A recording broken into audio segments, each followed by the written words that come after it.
discutimos un poco lo que son los problemas que trae el análisis o el estudio del derecho en países como el nuestro, donde de alguna manera se identifica al derecho con una creación estatal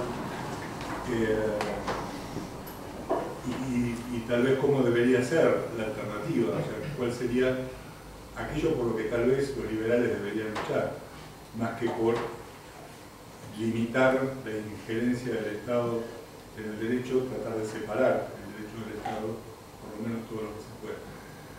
Ahora, dicho esto, lo que no tampoco podemos olvidar es que vivimos en este país, con esta sociedad, con este sistema jurídico, con esta legislación y todos los problemas que esto trae, y que también los liberales, si aceptamos lo que decíamos ayer al principio, de que en realidad el liberalismo lo que ha hecho es luchar por limitar el poder del Estado y por proteger derechos individuales, uno diría, bueno, parte de la tarea de limitar el poder del Estado es también meterse en las discusiones puntuales vinculadas con distintos aspectos de la vida que está regulada legalmente y qué se podría hacer en esos, si hay alternativas dentro del sistema para mejorar ese tipo de situaciones. Y yo creo que ese es o sea, son dos caminos distintos, si quiere, dos estrategias diferentes, pero que no necesariamente son incompatibles. Uno puede tener en claro cómo deberían ser las cosas, pero también, mientras tanto, ¿no? Ayer decíamos decía que un artículo, tal vez lo único bueno de Samuelson que vi fue ese artículo sobre el uso de las matemáticas, y tal vez la única frase buena de Keynes ha sido que en el largo plazo estamos todos muertos, ¿no? Sí, cuando se hablaba de cosas. ¿Cómo? Claro. Y el punto es que, bueno, algunos de nosotros llevamos muchas décadas discutiendo esto y las cosas no cambian, y no sé si van a cambiar, ojalá que sí, pero mientras tanto hay otras cosas que se pueden hacer y otros ámbitos en los que se puede luchar para mejorar la situación. De esa forma es como el debate entre los anarquistas que son arboristas y los que son anarcocapitalistas o anarquistas, y el arborista dice no, hay que dejar que se mueran todos, pero ojalá como todos muertos. Exacto. Y el ágora nunca llega. Sí, seguro. Y antes de que llegue, algún vivo se va a hacer cargo de volver a tomar el poder y a sujugar al resto. Porque lo cierto es que si hay algo que la idea liberal tradicional tuvo como, digamos, inteligente, fue reconocer que siempre va a haber gente que quiera tener el monopolio del poder, ¿no? A veces los liberales son un poco románticos pensando que, bueno, desmantelamos esto y va a haber libertad y va a funcionar el mercado. No, desmantelamos esto y va a aparecer otro tipo que va a querer volver a inventar lo mismo que nosotros acabamos de desmantelar. A menos que cambiemos las cosas de tal manera que eso no se pueda volver a hacer. Pero lo más probable es que eso suceda, ¿no? Cuando cayó la Rusia soviética, todos decían, qué maravilla, Rusia va a volver a ser. Ay, mentira, los mismos mafiosos que estaban antes mantuvieron el poder hasta que apareció un mafioso más grande y volvió a tener el poder de Rusia como lo tenían antes. O sea que el tema es que la aspiración por tomar el poder siempre va a existir, y entonces esa idea liberal histórica de que en la lucha permanente por limitar el poder del Estado y pelear por los derechos individuales es una pretensión que no hay que dejarla de lado. Y en ese sentido, bueno, hay una cantidad de temas que a mí se me ocurren que se pueden discutir sobre cómo encontrar mejores formas de organizar ciertas cosas que hoy existen, ¿no? O cómo tratar ciertos temas. Dos que se me ocurren para tirar eventualmente son, por ejemplo, qué hacer con la propiedad del subsuelo, es una larga discusión, qué hacer con cómo combatir la corrupción. Son temas que se pueden discutir. No les planteo el tema de las drogas porque creo que nadie podría, no sé si alguno está a favor de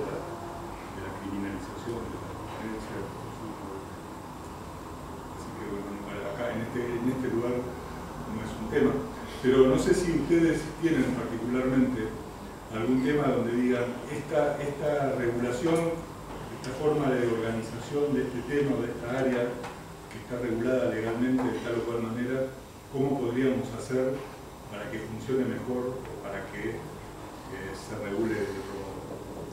O sea, por lo menos sí.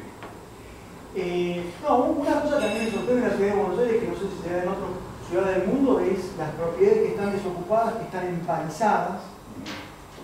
Y lo que sé del tema, yo no estoy en derecho, pero básicamente, por un lado, los juicios sucesorios y todo juicio en donde haya un conflicto lleva mucho tiempo.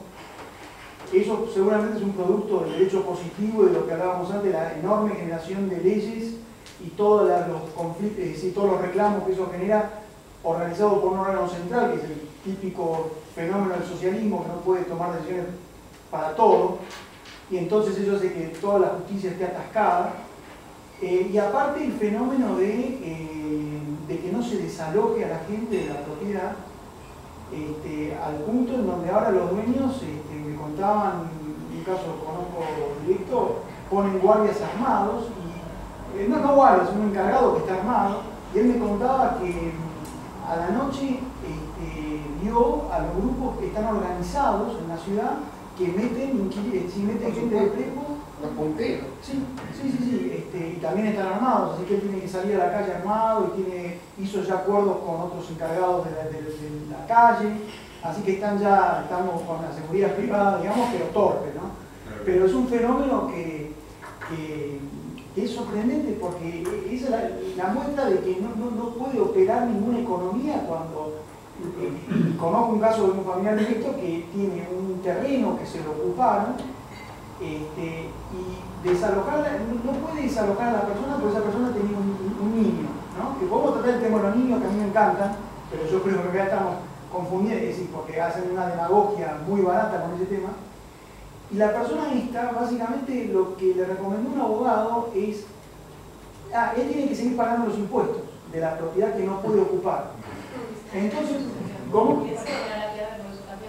Sí, no la pierde por usucapión porque, digo, yo no soy un experto en el tema, pero no la perdés tan fácil, porque si mira vos, sí, él tiene que pagar. A lo mejor ya inició el reclamo y eso corta los plazos.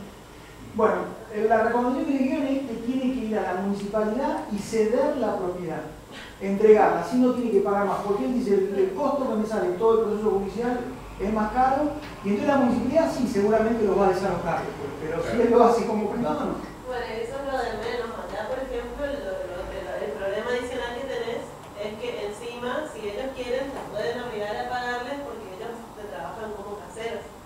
O sea, te están cuidando tu casa, entonces no después tenés que pagarle.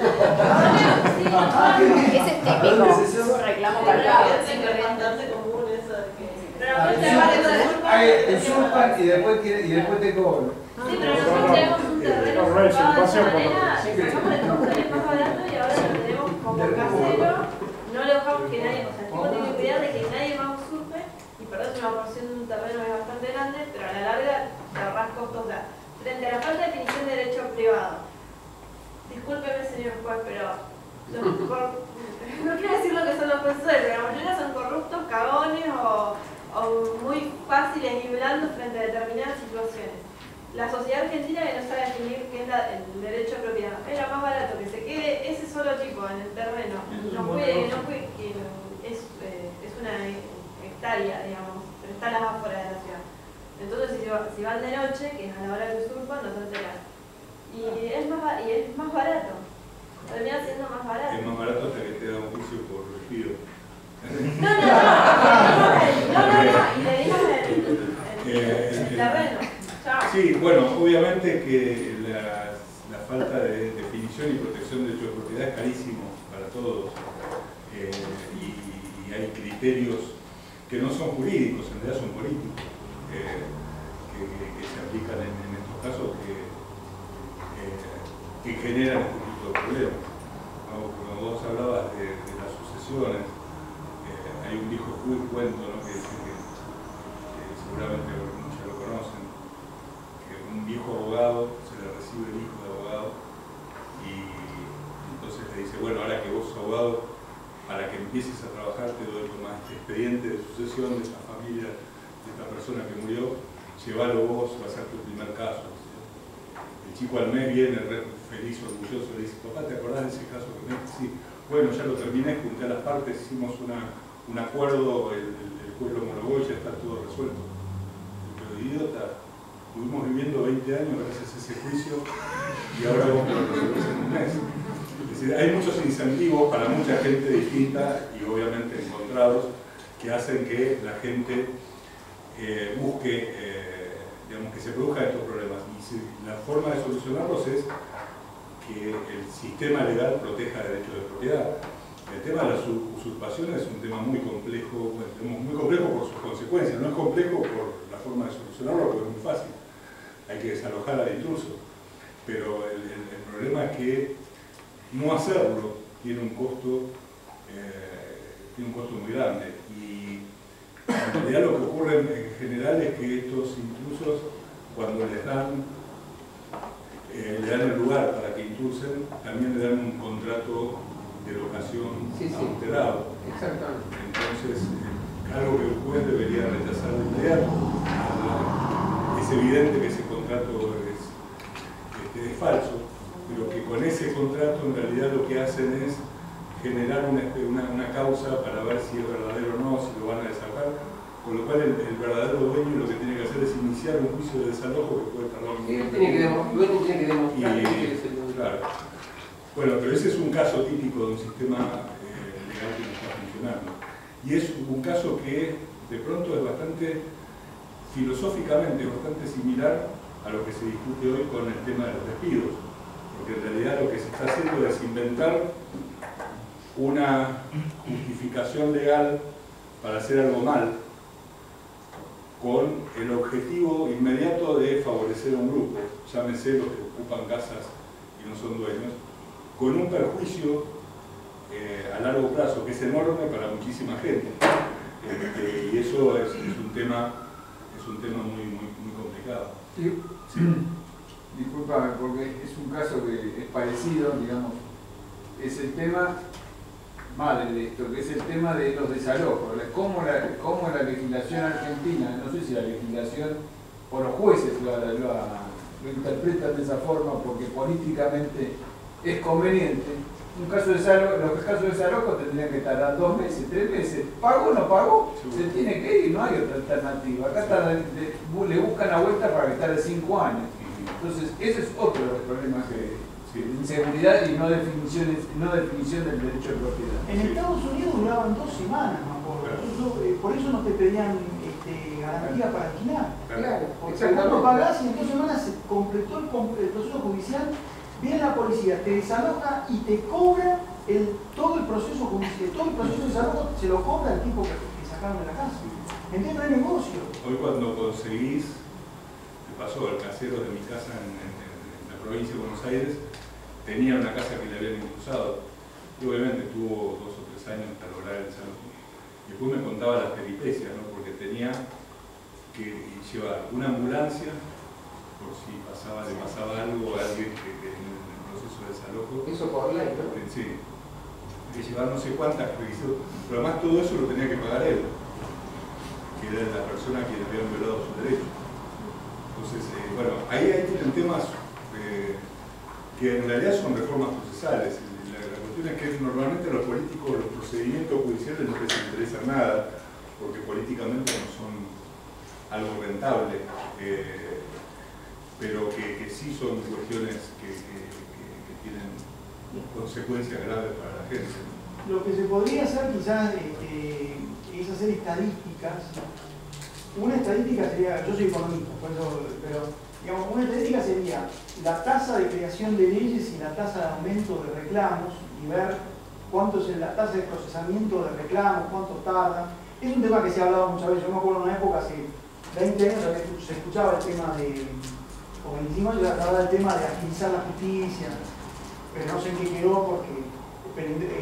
quedó y después también hacer un estudio de la pérdida económica, la cantidad de propiedades ocupadas que hay, por ejemplo, porque hay un problema de vivienda tan grande en la ciudad, que uno políticamente de repente puede empezar a agitar a la gente y decirle, mira, no conseguís departamento, bueno, hay tantas miles de propiedades desocupadas que no se puede ni siquiera construir un edificio, porque en muchas propiedades podrían hacer edificios, ahí tenés 20 departamentos mínimo, porque discúlpeme que cierro más ratito, aparte no se entiende economía, porque, y lo he escuchado incluso de algunos economistas que han estado de acuerdo con lo que dice, pero el problema de la vivienda no se resuelve con un crédito a la vivienda, porque si vos tenés una cierta cantidad de departamentos, la cantidad de departamentos sigue siendo la misma que antes de la existencia del crédito.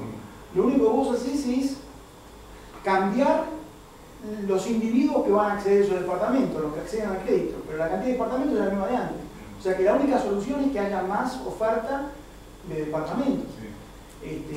Y entonces, si uno pudiera tratar eso y mostrarle a la gente, porque el problema de la vivienda en la ciudad de Buenos Aires es terrible. Claro. Sí, bueno, ojo, porque una de las formas de solucionar el problema de la vivienda que cada vez se escucha con más fuerza es que el Estado va a obligar a que alquiles los inmuebles que tengas desocupados. El proyecto de no sé si Teresa Quintela, de Teresa Quintela, creo que era un proyecto que hace bastante andaba dando vueltas. Hay países donde eso funciona, bueno, en Venezuela. Nosotros no tenemos este problema que por suerte en algún punto que usurpan tanto a los privados porque al haber todavía tanto territorio libre ocupan predios que son del Estado, provincial principal.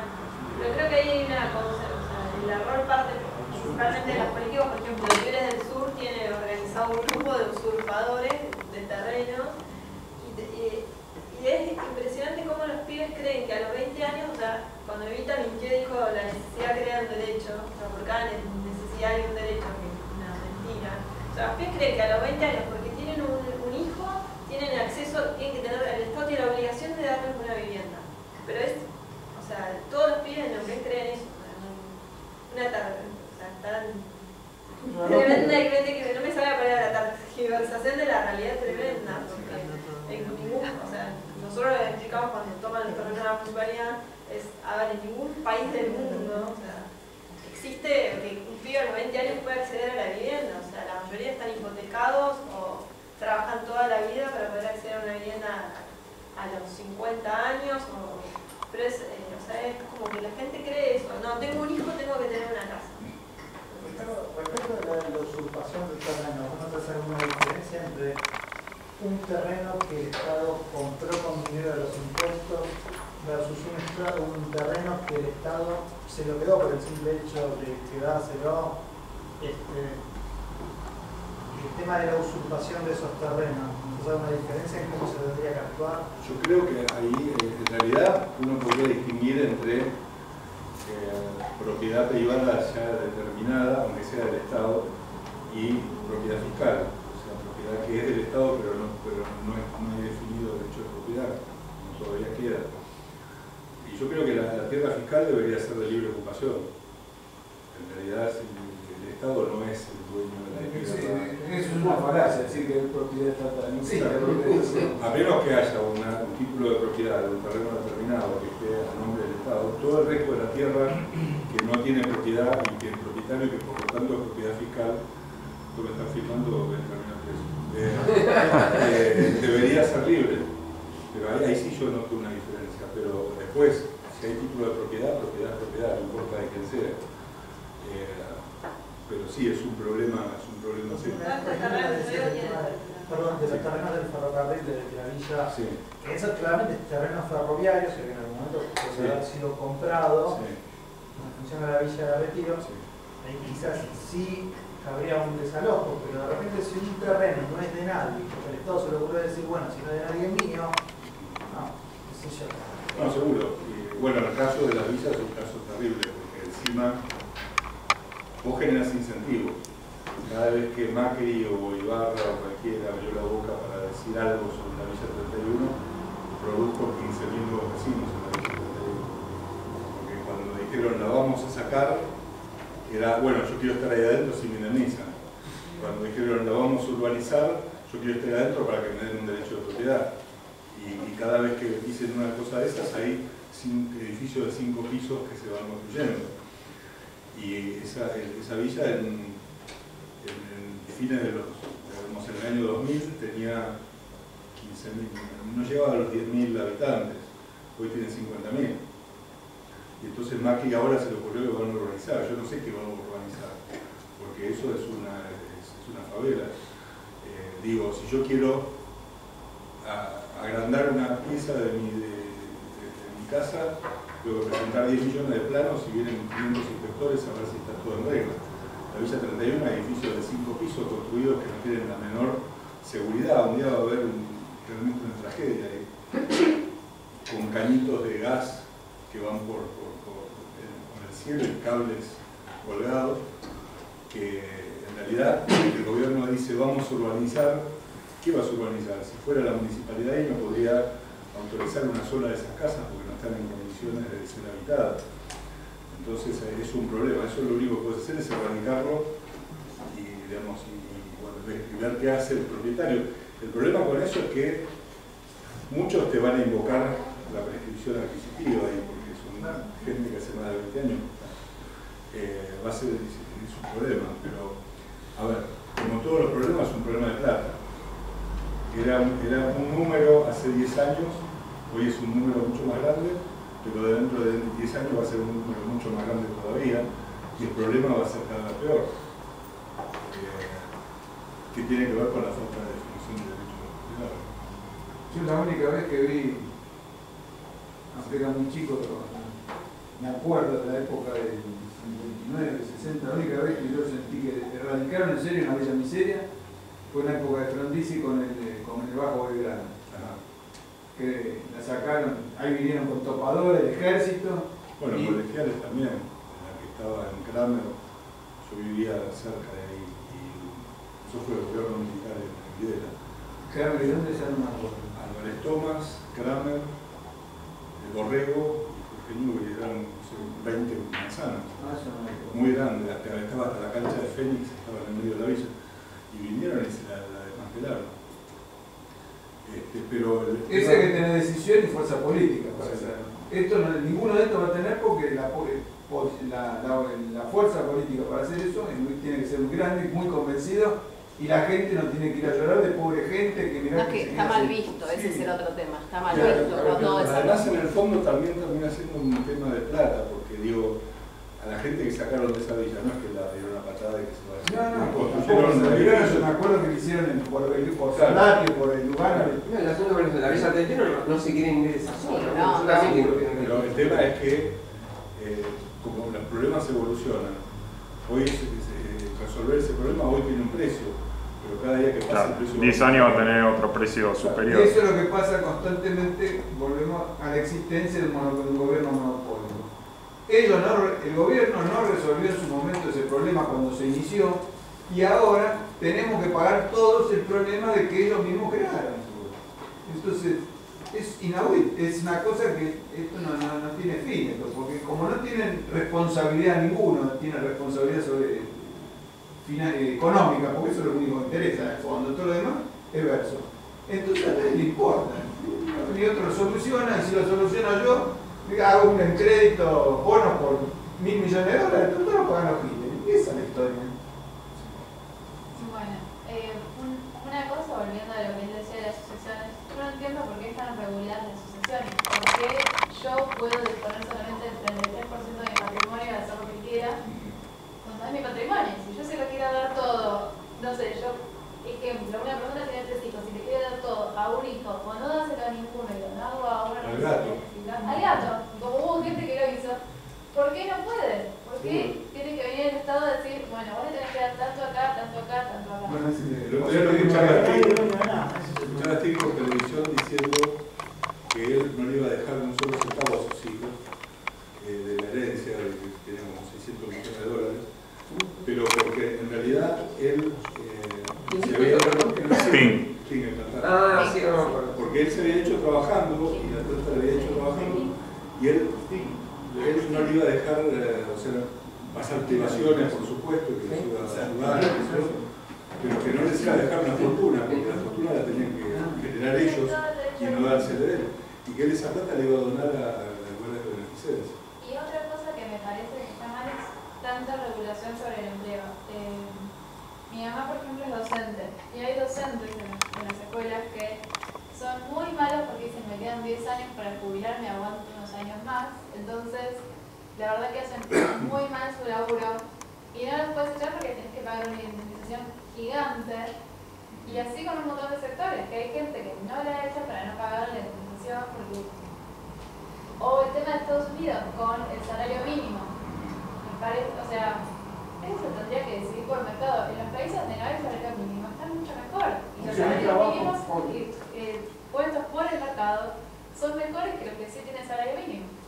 Bueno, la discusión ahora del despido, ¿no? Así, encarecer las condiciones del despido y atentás contra el empleo. Sí. Porque en realidad nadie va a contratar gente. Y además que, digamos, si vos tenés 10 trabajadores y te duplican la carga por el despido, ¿a quién vas a despedir? ¿Al que tiene un año de trabajo y le tenés que pagar un año de indemnización? ¿O al que tiene 15 años de trabajo y le tenés que pagar 30 años de indemnización? Vas a despedir al más nuevo. Entonces ellos dicen, hay que ayudar a los jóvenes que están buscando trabajo. Al primero que voy a echar es al más joven, porque es el que me cuesta menos. Y el tema, hay una gran discusión acá, por supuesto no entre los liberales, pero sí con la gente en general, porque en realidad el salario es un precio, como cualquier otro precio, se maneja por los mismos parámetros que cualquier precio. El trabajo es un servicio, seguro. Nada más que ser como un plomero, que es un servicio eventual, es un servicio permanente. Seguro, y el precio que es el salario. Y no hay forma, los mismos problemas que tiene la intervención en cualquier precio máximo, precios mínimos, o lo que fuera, los precios regulados o cuidados, lo tiene el trabajo, con consecuencias mucho más graves, porque en realidad, finalmente, si no conseguís trabajo, tenés por ahí un problema más serio que si no conseguís hierro. Entonces, el punto es crucial, pero es una discusión muy complicada en Argentina, ¿no? En Argentina, alguna vez decía Tiche Helblum que el problema va a ser el agua que tomamos y que debe tener algún problema, porque hay cosas que son muy sencillas de entender, pero que en Argentina nunca se entienden, ¿no? Es decir, y seguimos dándole vuelta a que ciertas cosas que están en contra de la realidad tendrían que ser como nosotros nos gustaría que fueran, ¿no es así? Bueno, sí. Perdón. Otro tema es el tema de las jubilaciones. Yo vi el caso de Singapur, sacaron las jubilaciones reguladas y dijeron, bueno, empiecen a ahorrar, y la gente más anciana tiene mucha mejor calidad de vida gracias a eso, porque aprendieron a responsabilizarse de ellos mismos, en vez de acá que los jubilados viven súper mal porque a alguien se le ocurrió la brillante idea de darle jubilaciones a todos y todo.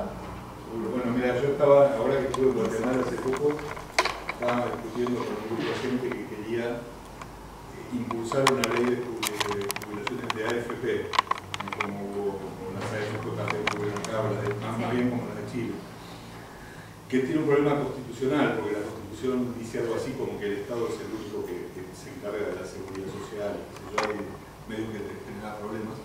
Pero el problema que vos tenés ahí es que normalmente los sistemas jubilatorios estatales terminan siendo sistemas de reparto. Esto es donde vos no es que cobrás de acuerdo con lo que vos trabajaste, sino es un esquema Ponzi, para lo que lo sostienen los que van entrando. Claro, pero el tema es que si baja esa cantidad de plata no te van a pagar menos, no te van a pagar en relación a realmente lo que vos aportaste. Mientras que los sistemas de capitalización, como son los sistemas privados, en realidad vos vas a llevarte lo que aportaste, con una ventaja además, que es que si a vos te morís antes, el dinero no se lo queda al Estado como en un sistema de jubilatorio estatal, sino que se lo dan a tus descendientes, porque es una cuenta bancaria que es tuya. Y el punto, y que además es dinero que se va invirtiendo. El tema es que eso requiere seguridad jurídica importantes, cuotas de seguridad jurídica, porque son negocios a largo plazo. O sea, yo creo que en Argentina hoy, después de la experiencia de la estatización de las AFP, ¿quién va a querer poner plata en un sistema privado donde si yo pongo plata y dentro de 10 años viene un gobierno, me expropia todo y me manda al sistema de reparto de nuevo. Eso fue un robo liso y llano y tendrían que todos tener imputados por robo. Desde el presidente hasta que los diputados que hicieron la ley. Ahora quieren inventar las Es acciones. lógico que discutamos si la ley antidespidos o no. ¿Qué creen ellos? Porque en realidad creo que la posición que está presentando el proyecto de ley son claros con que la ley es perjudicial. En realidad tienen un fin de perjudicar a un gobierno y desestabilizar un gobierno. No es que están equivocados en la teoría, no, están acertados y saben que van a hacer un daño. Además nos meten a todos nosotros dentro de un daño por un fin político propio de ellos. Supuestamente hacerle pagar el costo político. El otro día le preguntaron a, ¿cómo se llama el actual presidente del partido? A Gioja. Le preguntaron cómo veía él esto de que Cristina en su momento, cuando le preguntaron, dijo que ella nunca impulsaría una ley como esta porque económicamente era perjudicial y ahora la están impulsando ellos. Y él dijo, eran otros tiempos políticos. O sea, traducción, estábamos gobernando nosotros, entonces ahora gobiernan estos.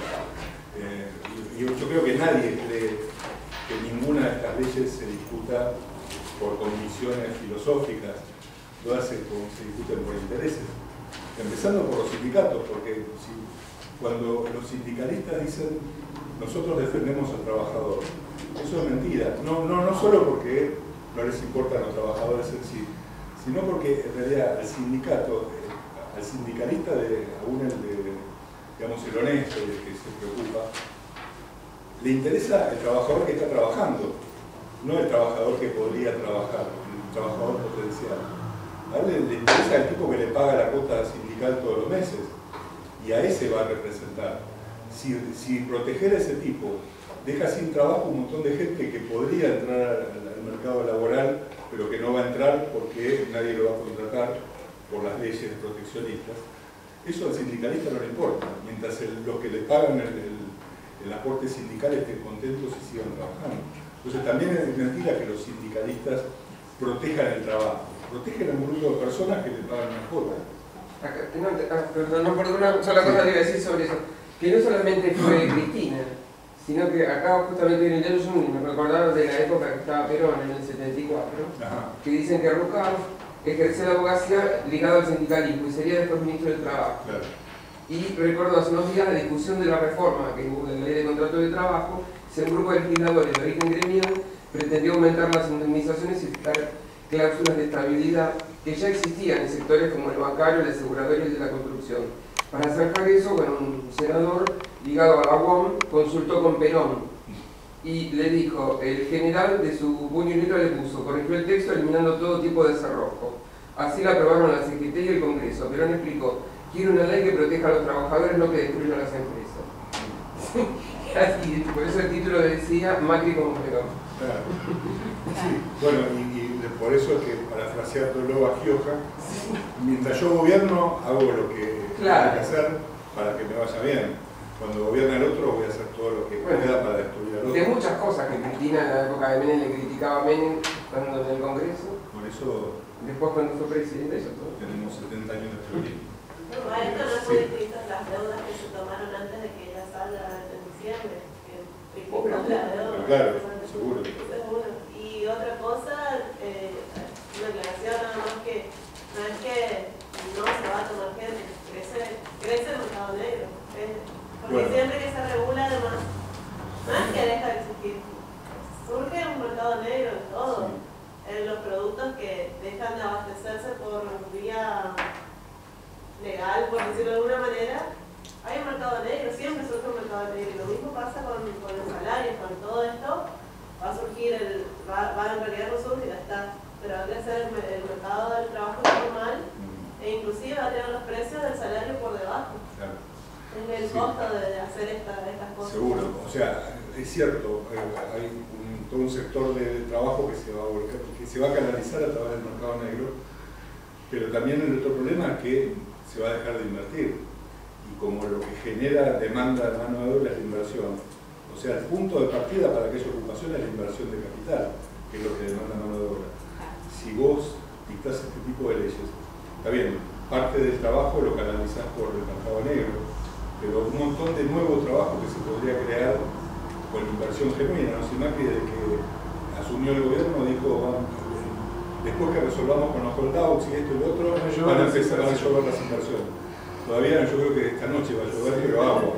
El punto es que es ese, si, digamos, está bien encaminada la idea, porque Macri sabe que la única forma de que el país empiece a crecer es con la inversión genuina, para lo cual habría que hacer tomar un montón de medidas para generar seguridad jurídica y económica. Y con el peronismo que le pone ruedas, le pone palos en la rueda permanentemente. Pero el tema es que si esa inversión no viene, y vos generás, y no viene, entre otras cosas, porque dictás este tipo de leyes que desalientan la inversión, llega un momento en que ya no vas a poder ocupar más gente, porque no va a haber demanda de mano de obra. Y ahí va a haber un problema más grave. Sí. Sí. No, quería decir que cuando Rand hablaba de los gremios, o sea, que cuál tenía que ser la función correcta de un gremio, le hablaba justamente de que no tenían que manejar plata. Claro.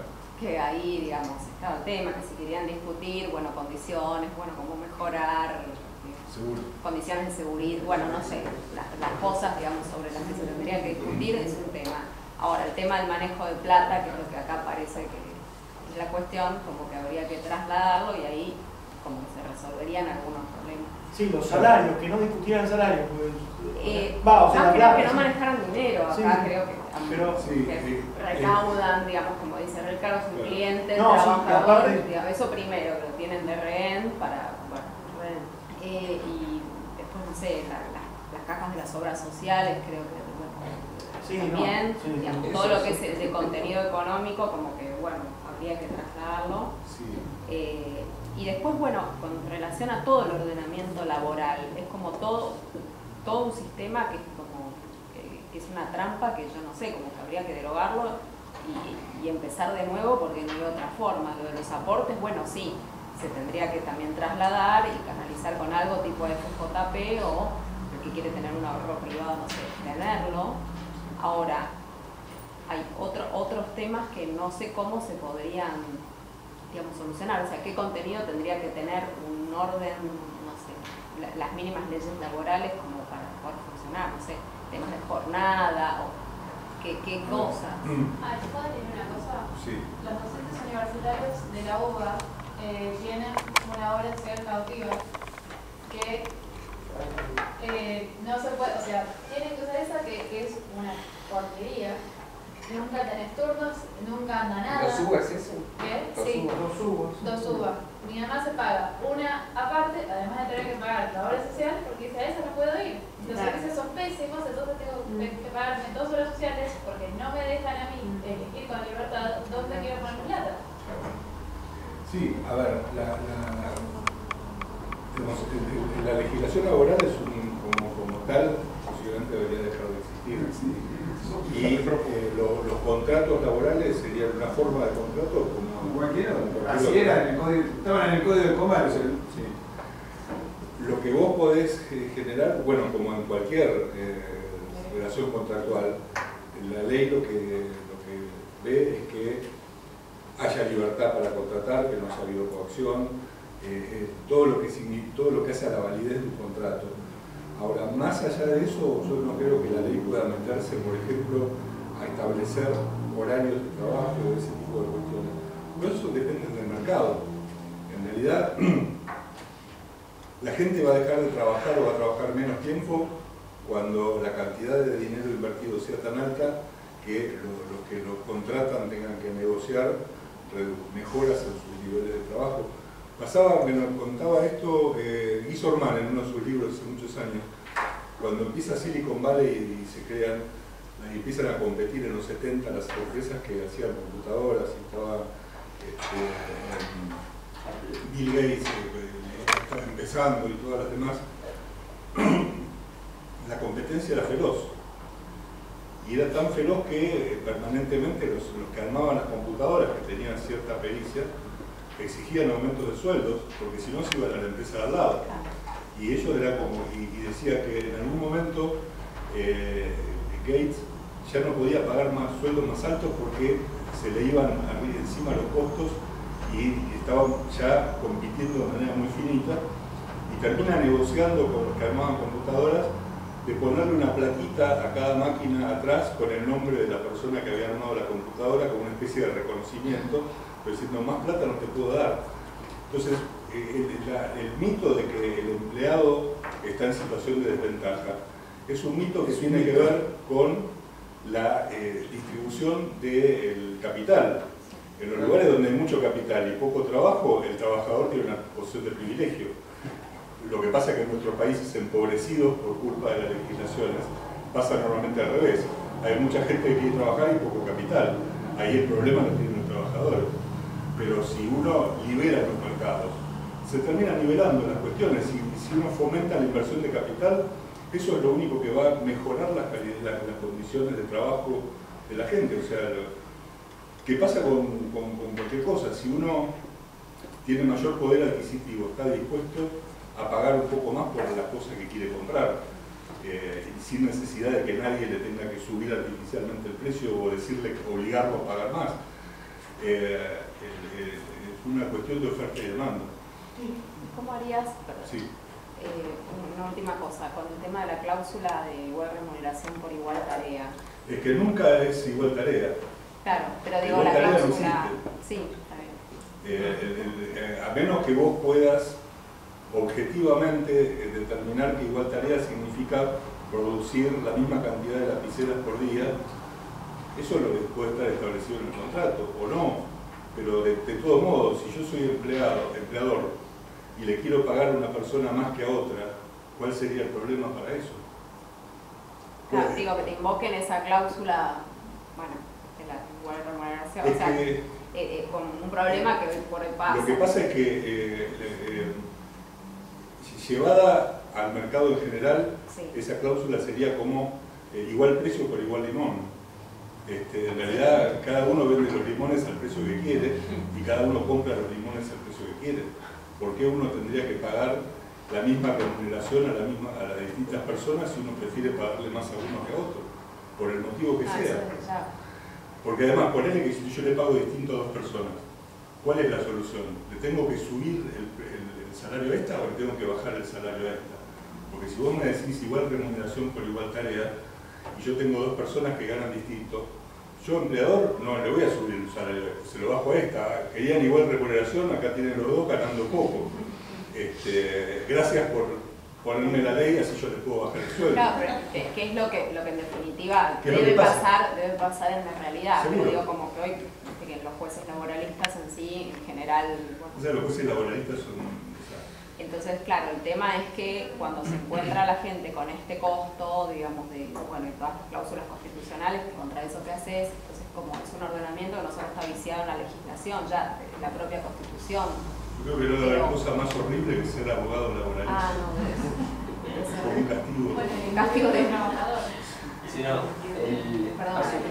hace un par de fines de semana lo acompañé a Marcos, a Philly Nelson, a una charla en San Nicolás sobre lo que era como sobre economía, y obviamente no era no era esto, era gente de barrio, digamos, sin ninguna formación académica, y está el gran mito de que toda la ley laboral protege realmente al trabajador y sin la ley, no sé, trabajarían 24/7, es una locura.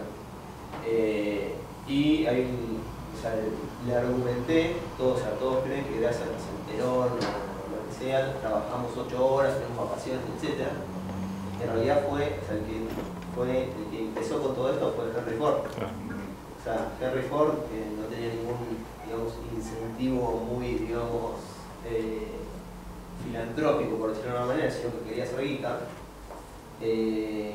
fue el que estipuló, digamos, las distintas jornadas laborales y sueldos altos, digamos, para que después sus empleados, exacto, que le compren sus autos, o sea, el mercado se termina regulando solo, pero en Argentina y en muchos países de Latinoamérica está el mito de que si no existiese la ley laboral, el empresariado explotaría. En cierta parte, hoy, si pasaría algo así, la realidad es que sí, porque destruyeron tanto el mercado que hay poca oferta, digamos, poca demanda de trabajo, y aparte de demanda de trabajo no calificado, que es la gran mayoría que nos pasa en Argentina. O sea, ¿qué pasa si hoy viene inversión genuina, más que compense, y vienen un montón de empresas? Buenísimo, tenés gente para ocupar esos puestos, pero esa gente no está capacitada para. se habló un poco en el Congreso cuando fue Triaca, hablaba de dos problemas. Uno, ok, si traemos las inversiones, ¿cómo hacemos para que la gente, la que está desocupada, entre, o sea, esté capacitada para entrar? ¿Cómo hacer para mover gente del Estado al sector productivo, digamos, y en principio equilibrar la balanza y después, digamos, que la gente que trabaja para el Estado sea mucho menos que la que trabaja en el sector productivo? Y después, volviendo al tema de que dice, o sea, Triaca mismo dice, vayan pensando el tema de la seguridad social de los jubilados porque es inviable. Triaca, que no es ningún liberal, digamos, diciendo esto, o sea, los números no nos están dando, vayan pensando porque este modelo se agota. Lo único que tenemos bueno, a diferencia de Europa, es que tenemos una población joven. O sea, en Europa está el problema de que hay más viejos que jóvenes. La gente se pone más joven. Sí, aparte. Pero digamos en cantidad no tenemos el problema de Europa que los jóvenes tienen que mantener a la gente más adulta. Que es totalmente insostenible. O sea, acá es sostenible porque tenés gente, o sea, la demografía dice que es gente más joven, pero a su vez esa gente joven, la mitad está en negro, entonces no aporta para mantener, o sea, es un malabar que en cualquier momento se cae, la realidad es esa. Seguro, pero esa es la lógica de los sistemas de reparto. Un sistema de capitalización, a vos no te interesa quién trabaja, quién no, porque hay un porcentaje de tu salario que va a una cuenta que se invierte y al cambio al final del tiempo a vos te dan lo que vos ahorraste más todos los intereses. No importa si hay gente trabajando o no. El sistema de seguridad social lo va a explotar y no falta mucho, porque no explotó todavía porque el Estado pone porque le da la maquinita y lo banca con eso. Pero va a explotar, sí. Sí, volviendo al comentario de Kevin acerca de la llegada de inversiones y de que vayan pensando cómo hacemos para que la masa laboral en Argentina no calificada ingrese en estas nuevas empresas. Estamos dejando de lado algo importantísimo que es el empresario que va a venir con su capital, con su plata, su tiempo, sus esfuerzos a invertir en el país, no lo va a hacer de manera improvisada, sino no tendría razones para expandirse. Probablemente tenga un plan de captación de mano de obra. O sea, las empresas no solamente traen inversiones, traen know-how, traen experiencia probada, traen un modelo de negocios y esa es la manera en la que ellos mismos capacitan a los empleados que van a tomar. O sea, siempre volvemos como al mismo lugar de decir, bueno, ¿y qué puede hacer el Estado para ayudar a...? Nada, no ayudes. Básicamente estás haciendo maravillas ahí. Porque en definitiva ya hay empresarios que han tenido experiencias de éxito y probablemente las quieran seguir replicando, más acá en un país donde hay tan bajo nivel de capital que la rentabilidad de la inversión es altísima. Entonces tienen todos los incentivos para venir. Seguro, y además normalmente cuando una empresa extranjera viene a invertir al país, antes de traer un centavo estudia el mercado y estudia el mercado laboral también, sabe qué salario va a tener que pagar y qué gente capacitada va a tener, porque obviamente igual no es improvisado. No, aquí la única inversión con capacitación que hasta ahora nos ha mostrado es McDonald's, que va a contratar ¿cuántos? 5.000 nuevos empleados. Igual el sistema es un programa en donde el Estado subsidia al empleado, o sea, le paga el sueldo directamente al empleado a través del Banco Nación durante 6 meses. Es un programa de capacitación para jóvenes. Posterior a eso, claro, McDonald's proveería el know-how básicamente y el Estado provee el salario para esos jóvenes. Una vez terminado, el empleado no es necesario, o sea, la empresa no está obligada a contratarlo y puede renovar el programa en otro tipo de capacitación una vez más. La persona que recibe esa capacitación puede, meterse en el programa cuantas veces quiera, pero solamente 2 veces máximo en la misma empresa. Yo digo las hamburguesas McDonald's, pero la verdad son unos genios, porque en realidad ya no solo te venden la hamburguesa, sino que te venden programas de capacitación para el Estado argentino. O sea, es un negocio impresionante. Sí, igual son 4.500 pesos por 6 horas, de los cuales 1.000 paga el Estado y 3.500 McDonald's. Igual está, o sea, la lógica o la idea que esos 1.000 que en realidad se lo dabas con el plan progresar, en realidad se lo das, pero tenés que ir a laburar a McDonald's. Es cómo pasarlo para que después soltarle el salario. Ahora, si 2 empresas privadas hicieran eso, terminarían presos todos, porque es una violación total a toda la legislación laboral. O sea, cuando hace el Estado no pasa nada. Pero si vos empresas privadas decían ese acuerdo, dirían que están esclavizando. El Dani estaba hablando de precarización laboral. Claro, sí, seguro. Sí. Sí. Yo lo que pienso por momentos es, en base a todos estos temas, es el progreso tecnológico nos está cambiando la forma de relacionarnos permanentemente y el análisis queda limitado a las formas conocidas de interactuación. Tanto de lo que uno imagina como que vienen de afuera a invertir, y vienen soluciones concretas como Uber al problema de transporte de la gente, que no tienen que ver quizás con las inversiones, sino con una aplicación que opera desde otro país, o sea que uno empieza a vivir más globalizadamente. Y no quita que también las soluciones para esta cautividad que uno tiene con respecto al Estado y a sus formas jurídicas tengan que ver con eso, ¿no? Con la tecnología. Yo no descarto que el día a día, es decir, dentro de 2 años, 5, no sé los tiempos, porque todo es un día a día continuo de sorpresas. También vengan relacionadas soluciones de ese tipo. El derecho siempre va más lento, el derecho conocido va más lento a esos cambios. Y un tema puntual relacionado con lo que vienen compartiendo y dentro de la seguridad social es las obras sociales, que mantiene grupos etarios cautivos porque no pueden acceder quizás a una prestación privada, pero están dependientes de haber aportado toda su vida a un sistema obsoleto y cuando lo necesitan usar, que esté ausente. Yo creo que para una persona que trabajó toda su vida también eso es uno de los peores castigos, cuando le llega un problema de salud no tener la solución, ¿no? Y no sé si desde lo jurídico puede también tener o estar en este momento experimentándose soluciones así con respecto a esa cautividad, ¿no? Que se tiene con la salud.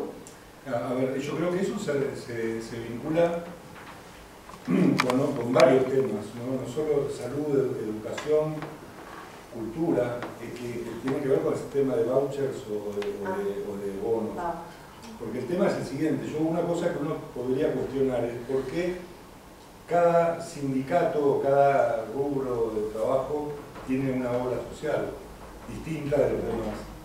Y en todo caso, ¿por qué si yo soy metalúrgico no podría preferir otra obra social que no sea la de los metalúrgicos? Gracias a Manrique. Bueno, claro. Y entonces uno podría decir, bueno, está bien, hay, supongamos, 15 obras sociales, que en general hacen prácticamente lo mismo, porque tienen los mismos tipos de acuerdos con médicos, con farmacias, etc. Pero déjenme a mí, usuario, elegir a cuál le quiero pagar para poder exigir que me brinde un buen servicio. Y la que no me brinde un buen servicio no tendrá afiliados. ¿Por qué todos los trabajadores metalúrgicos tienen que ir a la obra social de metalúrgicos, que termina siendo un curro de los sindicalistas metalúrgicos, que después terminan presos por falsificar los perfiles de los medicamentos? Pero un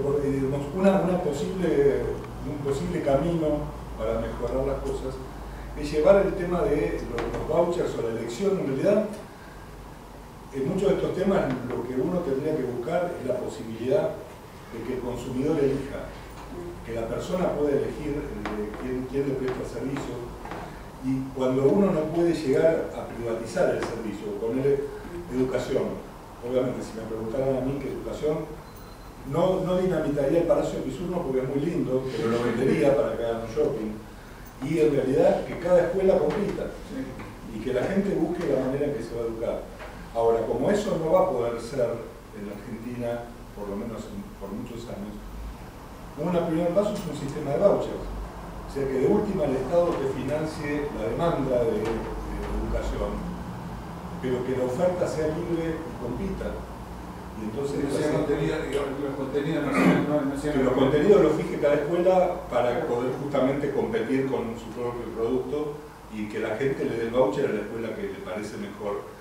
Es más, las escuelas se las regalo a los maestros que están tan preocupados que armen una cooperativa y les regalo a la escuela. Ahora van a cobrar si consiguen alumnos. Y entonces yo le doy un voucher a cada padre. Con Pablo Guido hicimos un trabajo hace unos años con la provincia de Neuquén. Nosotros con Pablo llamamos a algunas escuelas. Claro. Y el Estado provincial de Neuquén gasta más por alumno que va a un colegio público Claro. que la mejor escuela. Bueno, está categorizada como la mejor escuela privada. En 2011 nosotros hicimos un trabajo que lo publicó el diario Río Negro. Río Negro, sí. Justamente sobre la provincia, agarramos el presupuesto de Neuquén, la cantidad de chicos, el presupuesto de educación, es decir, cuánta plata se gastaba en educación. Hicimos el análisis de cuánta gente trabajaba en educación y cuántos chicos en edad primaria y secundaria había en Neuquén. El análisis de la gente que trabajaba te daba que, en realidad, primero, el 85% de la plata iba a sueldos.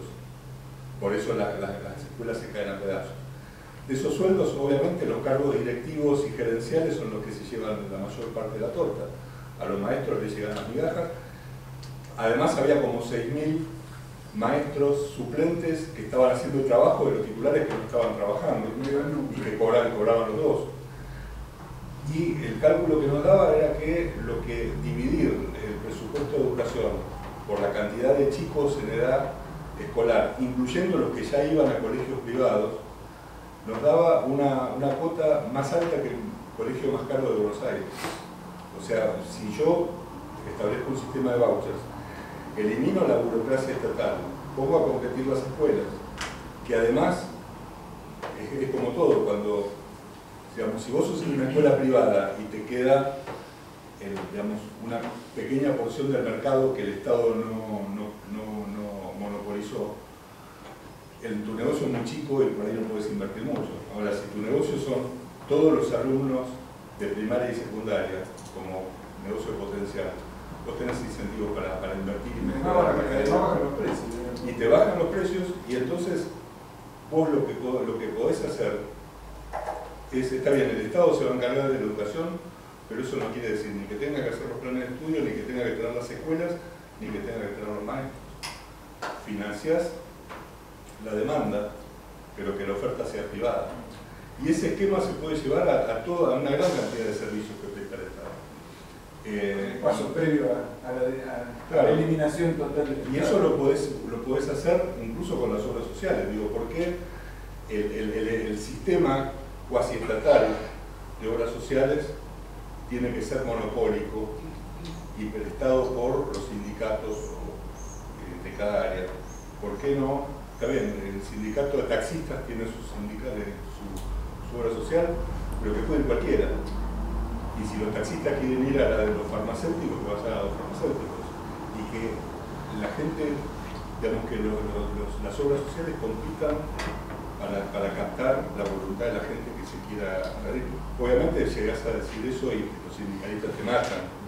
Pero sobre lo de educación, en algunas áreas y en algunos casos de algunos sindicatos, pero la mayoría fuera totalmente sobre lo de educación, que ya todavía estaba con, me dijo que era un delito. Yo estaba trabajando, bueno, con Kevin. ¿Cómo? Yo también soy de Pera. Sí. Acá vine por la fundación. Nadie es perfecto. Le preguntamos a Bullrich por el sistema de vouchers y decía como que todavía no estaba preparado, pero que ellos van haciendo pruebas pilotos con colegios, o sea que el famoso discurso de nosotros te protegemos, la sociedad argentina todavía no está preparada para el sistema de vouchers. Los políticos, la sociedad nunca está preparada. Yo no sé la sociedad acá, pero la sociedad allá en el sur tiene bastante el síndrome de Peter Pan. Los psicólogos dicen el síndrome de Peter Pan a las personas, la sociedad le pide todo al Estado. O sea, nunca terminan de madurar y siempre quieren que las obligaciones y las responsabilidades sean del Estado. Lo bueno del sistema de vouchers es que el Estado te lo va a seguir dando. Claro. Y además te va a dar la posibilidad de que vos elijas el colegio. Sí. Bueno, ellos decían eso, que todavía no el sistema de vouchers, pero sí estaban haciendo pruebas pilotos en algunos colegios para modificar el sistema educativo más hacia como lo tienen en Noruega o en algunos otros países, que que no están divididos por edades, sino por... Que en Finlandia me parece que es así. En Finlandia, tenés razón. En Finlandia hubo un sistema, un tiempo que funcionó el sistema de vouchers y empezó funcionando bastante bien. Ahora, está bien, pero eso, ¿sabés qué? Parece el doctor Mengele, o sea, son experimentos que hacen con la gente, porque a ellos les parece que está muy divertido hacer como en Finlandia, pero en realidad siguen decidiendo sobre tu vida. Es decir, cuál es la mejora que me da el PRO. Ahora quieren escolarizar a partir de los 3 años. Lo ideal es que yo pueda elegir a dónde voy a mandar a mi hijo, qué va a estudiar, bajo qué reglas, y si no me gusta ese colegio lo voy a otro y que el Estado me dé el voucher y que yo le pague con eso. Es más, el colegio, si me brinda un plus de calidad, me lo podrá cobrar aparte. Y tal vez yo esté dispuesto a pagarle un plus al colegio porque tengo otras cosas que en otros colegios no hay y yo estoy dispuesto voluntariamente a pagárselo. Y si no se lo quiero pagar, lo mando a otra escuela. Pero digamos, el mercado da un montón de alternativas. En algún momento estábamos trabajando, con Kevin lo habíamos hablado alguna vez, de llevar el sistema de vouchers a la cultura. Ustedes saben que por la Constitución y los tratados internacionales el Estado tiene que garantizar el acceso a la cultura y todo lo demás, cosa que obviamente desde el punto de vista liberal es una estupidez en principio porque que me definan qué es cultura y quién va a determinar cuál es la cultura, pero sabemos por otro lado que es una batalla perdida porque está ya hasta en la Constitución, con lo cual frente a esa situación uno puede pensar ¿por qué no un sistema de vouchers culturales? Entonces, en algún momento yo había hecho el cálculo económico de salarios inferiores a X cantidad de dinero, en ese momento eran, no me acuerdo si 15 o 20 mil pesos para abajo de salario, darle un voucher mensual que se lo da el empleador a cada trabajador, para que lo gaste en cualquier cosa que tenga vinculación con cultura, y entendiendo por cultura todo, que vaya al cine, al teatro, a comprarse un libro, un disco, que vaya a escuchar una bailanta, que vaya a música electrónica, que compre Superman, que haga lo que quiera con su bono, y después ese bono el empleador lo descuenta de los impuestos que tiene que pagar, con lo cual en definitiva lo termina pagando el Estado con menor recaudación. ¿Qué hace el Estado para cubrir esa menor recaudación? Desmantela todo el sistema de cultura que tiene a nivel nacional, provincial, municipal, fútbol para todos, automovilismo para todos y todas las estupideces. Todo para todos. Que en realidad los números cerraban. ¿Cuál es la ventaja de esto? En primer lugar, cada persona determina lo que es cultura para ella. Si para mí cultura puede ser escuchar bailanta, entonces voy a escuchar bailanta. Para mí cultura puede ser leer un libro, que me compro un libro. Por otro lado, mejoran o fomentan el sistema, digamos, todo el mercado cultural en general, porque esa gente está consumiendo y está pagando. Obviamente el librero que recibe el voucher después se lo pagan, o sea, recibe el dinero. De modo que en lugar de tener, como algunas veces ustedes ven, en Mar del Plata o en Carlos Paz, los que tienen obras teatrales que se quejan porque de pronto esa noche el intendente hizo un recital gratuito en la playa y llevó 15 y llevó al tipo de moda para que cante, y entonces todo el mundo se fue para escuchar el recital gratuito, que obviamente no es gratuito, lo pagaron con los impuestos, y dicen, no podemos trabajar y no tenemos ingresos porque nos están compitiendo deslealmente. En realidad, eso que se usa políticamente, como ha sido la cultura, y lo vimos en estos años como nunca, devolvérselo a la gente. O sea, el sistema de vouchers es un tema muy útil porque en realidad le devuelve a la gente la posibilidad de tomar decisiones en muchos ámbitos donde hoy el Estado es el que toma decisiones. Y que en lugar de gastar dinero en burocracia para mantener sistemas de cultura, de salud o de educación o en otras áreas, permitir que el mercado funcione y que lo que se financie de alguna manera es la demanda de esos servicios en lugar de la oferta como hace el Estado hoy. Yo voy a la UBA y el 90% de gente que me cruzó fue a secundarios privados. Y yo creo, o sea, la UBA está muy desfinanciada. Y sin embargo, o sea, cuando dicen, ay, la educación es gratuita y accede todo el mundo, no accede todo el mundo. O sea, yo lo veo desde el lado estudiante. Accede solamente la gente de clase media alta, la gente que no puede pagar un colectivo para ir a la facultad, no accede. Y toda esa gente que podría pagar por mes lo que sale, por ejemplo, un colegio privado, que un colegio privado hoy está entre los 3.000 y pico de pesos, podrían pagar eso y que gente que nunca en la vida va a pisar la facultad, ya sea porque no tiene las posibilidades o porque prefiere dedicarse a otra cosa y dice, bueno, no, yo no voy a la facultad, sino que yo... Pero tiene que salir a trabajar para mantener a los que van a la facultad y se lo podrían pagar. Tiene que salir a trabajar para eso, o gente que se dedica a otra cosa, gente que tiene una empresa familiar y dice, ¿para qué voy a ir a la facultad si yo ya tengo el know-how de esta empresa? Y yo digo, es ridículo, porque con eso es para todos, la paga todo el mundo y excede una parte pequeña de la población. Generalmente la gente carenciada que va, al poco tiempo deja, porque entre los apuntes y el transporte no puede ir a la facultad, no les da. Pero además hay varios temas ahí. Uno es vos estás generando expectativas e incentivos perversos, porque en realidad la primera pregunta que a mí se me ocurre es ¿por qué todo el mundo tiene que ir a la universidad? Es decir, todo el mundo tendría que tener la chance eventualmente de ir a la universidad si tiene capacidad para ir a la universidad, que no todos la tienen. Si no, yo soy profesor de la UBA, por suerte no en el grado ya, pero las últimas clases que di de grado los chicos no pueden ni formular oraciones con sujetos predicados.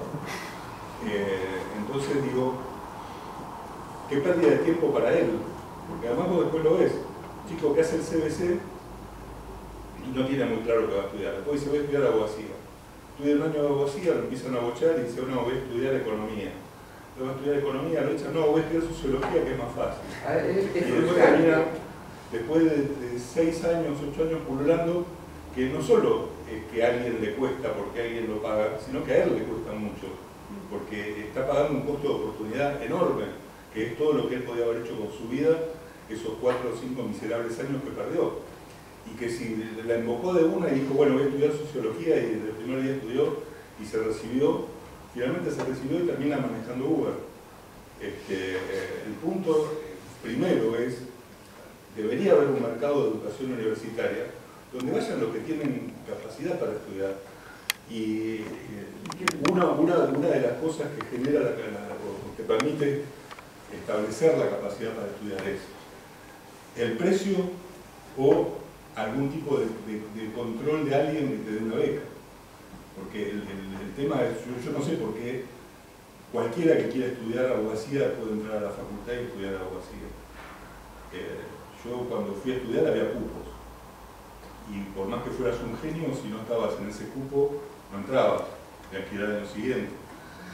¿Y por qué? Y porque, bueno, además es hasta lógico. El Estado te va a otorgar títulos de abogados, bueno, los que hagan falta, no los de cualquiera que se le ocurre que tiene ganas porque el tío era abogado y quiere ser abogado. O porque vio en la televisión una película y le pareció que los abogados son copados. Entonces, el punto es que la primera gran discusión es esa, ¿por qué la universidad tiene que ser para todos?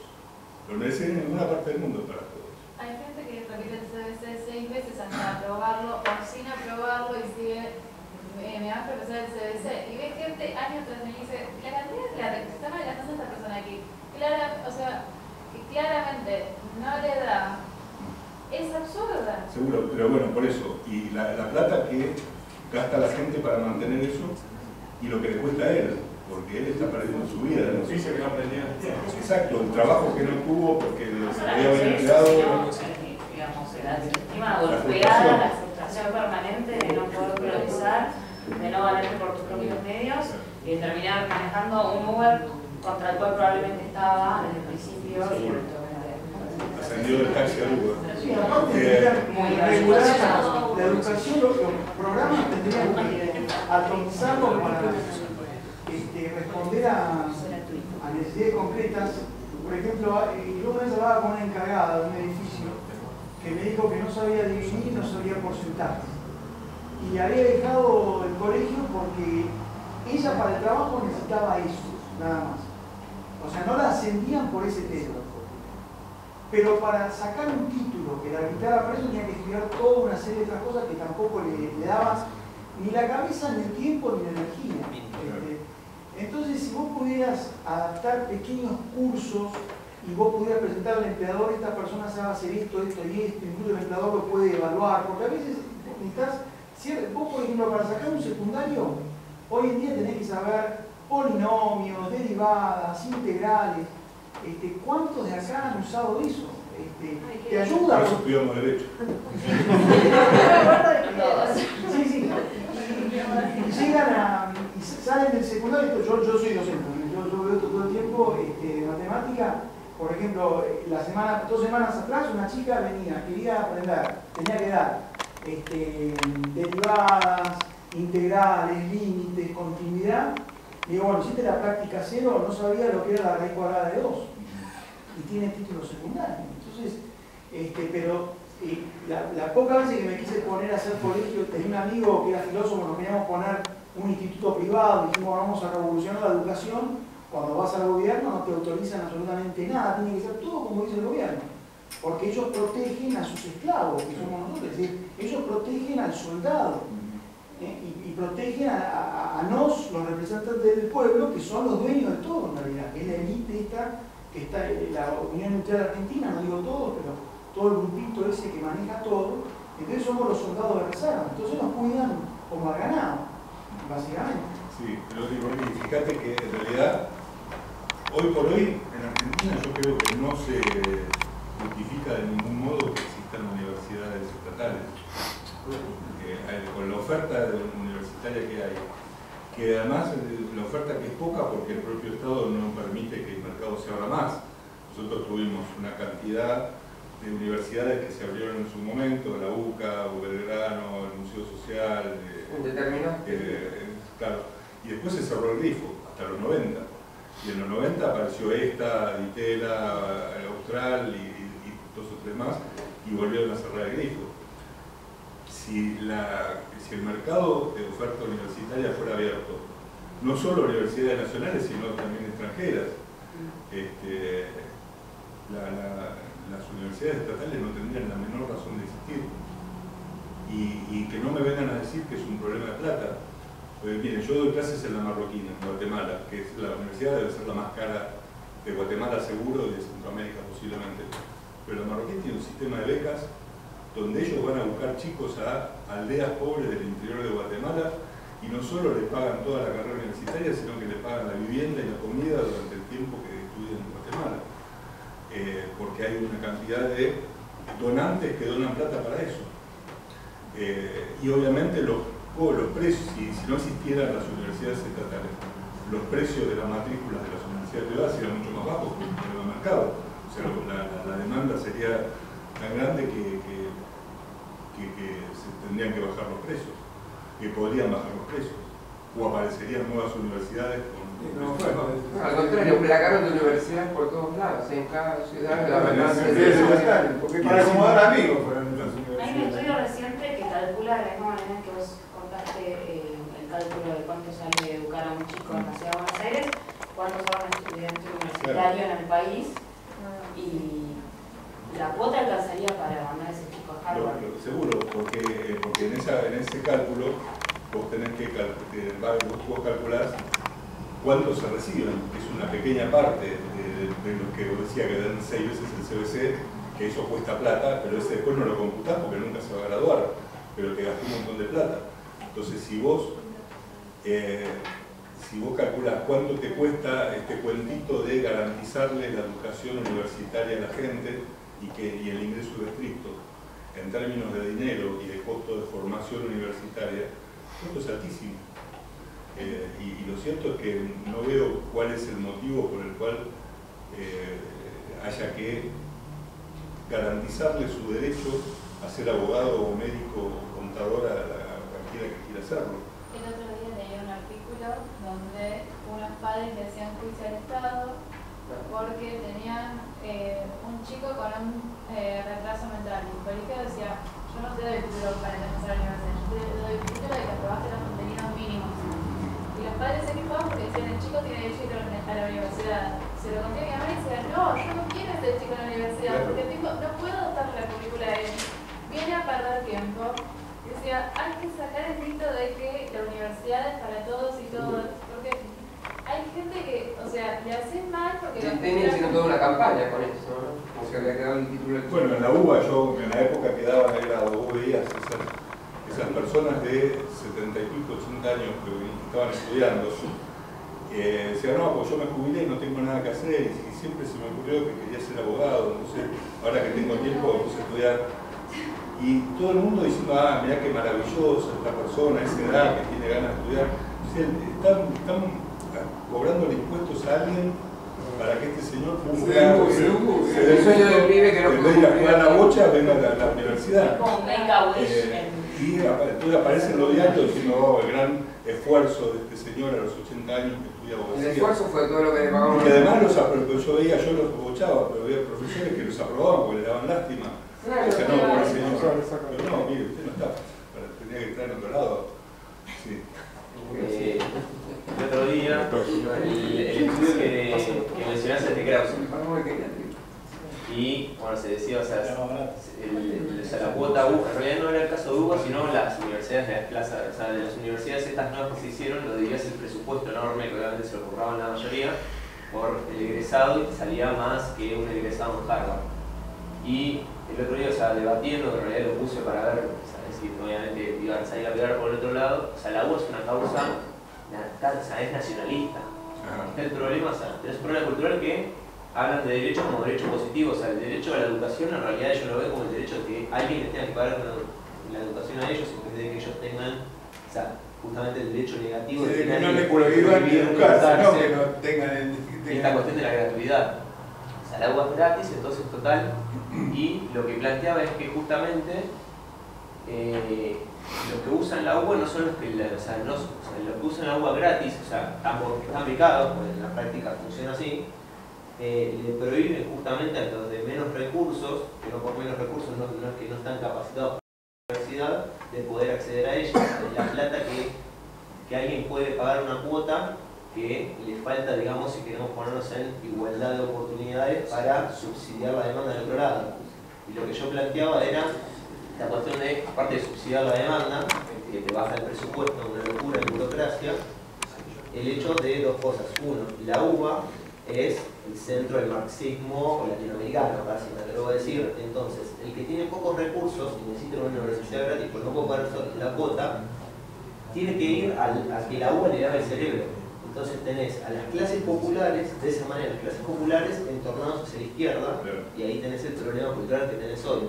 ¿Qué pasa si, en vez de que la UBA sea justamente la única de las universidades públicas, son todas zurdas, sean gratuitas, que se den un voucher, una beca, que vos puedas ir a la Litera, en la San Andrés o lo que sea, si total se demostró que el costo es el mismo, y poder educarte, digamos, de alguna manera, y que esa beca también esté de alguna manera atada al rendimiento. O sea, no puede ser que alguien esté hace 15 años en la UBA haciendo política. Por supuesto, eso existe, un sistema que decís, bueno, o sea, la UBA se la das con llave al rector, al centro de estudiantes, toma, la regalen hacer cargo, y el que quiera a la UBA, que vaya a la UBA, que vaya con su voucher, pero también que vaya puede ir a la IT, a San Andrés, a SEADE o a donde sea. La UBA va a tener que competir para lograr el tema es que yo no pondría al mismo nivel a la educación universitaria que a la primaria y eventualmente a la secundaria.